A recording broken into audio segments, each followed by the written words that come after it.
Hiya, I'm Jasper, and welcome to video review for No Game, No Life. It's an anime TV show, 12 episodes, so you figure about 20 minutes of actual content versus the opening credits, the ending credits, the whatever. So you're looking at 20 minutes per episode, so like 3 hours of your time, give or take, if my math is right. So it's fun.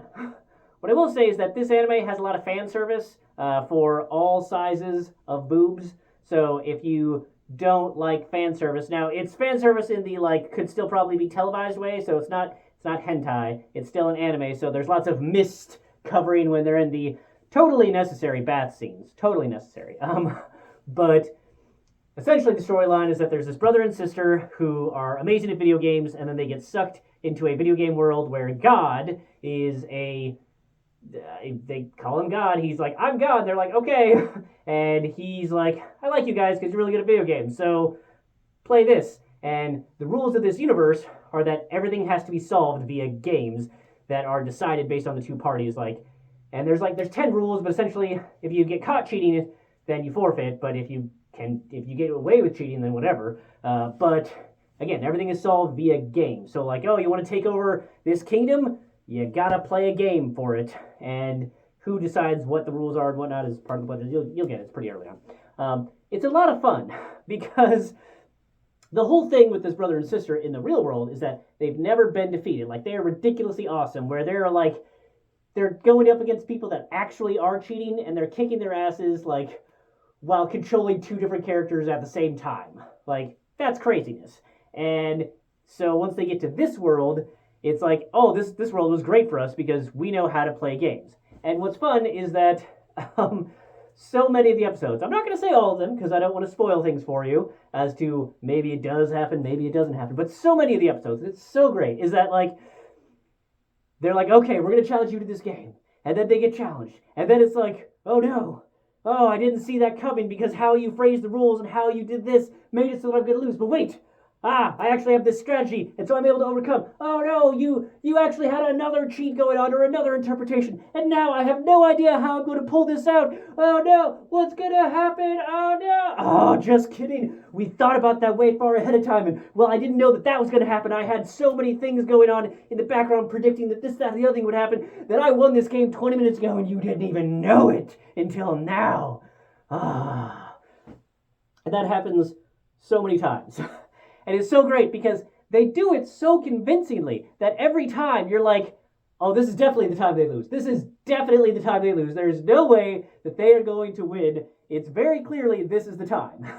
And again, I'm not saying how many episodes this lasts for before maybe they lose, maybe they don't. Again, not going to say so because this is spoiler free in my opinion. But it is so much fun to watch that process every time. And they do actually address some of the more common probability things for some games that you might recognize, which is kind of fun. But it's a fun time. It's a comedy anime, so they do a little bit of the chibbiness, but for the most part, they don't. There's just more so of the character goes all gray when they're oh, sadness, for a little bit. But it's not super chibi like you might think of. I want to say Fairy Tail maybe. So it's not that, but it's not full completely realistic.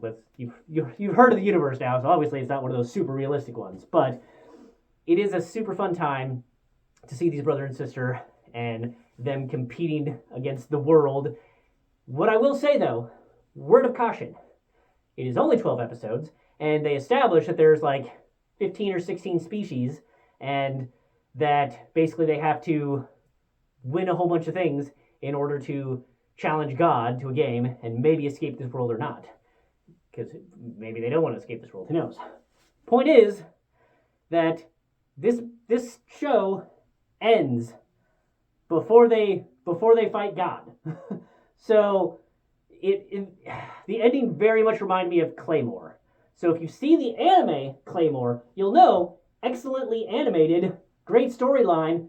They defeat a baddie, but not the big baddie. They just defeated a baddie, a relatively difficult baddie, but not the big baddie.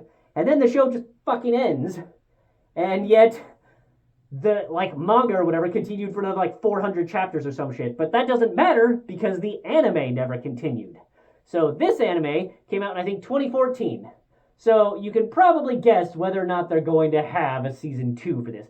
I don't know if there's a manga for this. I assume there's a manga for this because most of the time what happens, my understanding, is that shows get mangas and then when they're popular enough, then they get a TV show and then maybe the manga continues on even further. But in this case, they ended the show and I don't feel like they resolved enough. It was still like, oh, okay, that was a, like again, like just like Claymore, they defeated a difficult thing, but they didn't defeat the big baddie in Claymore. So in this one, it just ended, and you're like, I want more of this. You guys are clearly great at writing. It's sort of like, I don't know, like One Punch Man. You get the premise of One Punch Man right at the beginning. He punches things one time, but it's a fun thing to watch. But One Punch Man got an ending. So yeah, fun time, good animation, lots of fan service for, like I said, all sizes, and yeah, so give this a shot if you don't mind things not all getting solved, or if you like reading mangas, because like I said, I assume there's a manga out there. But that's all I have for this one. Thanks for watching. Bye!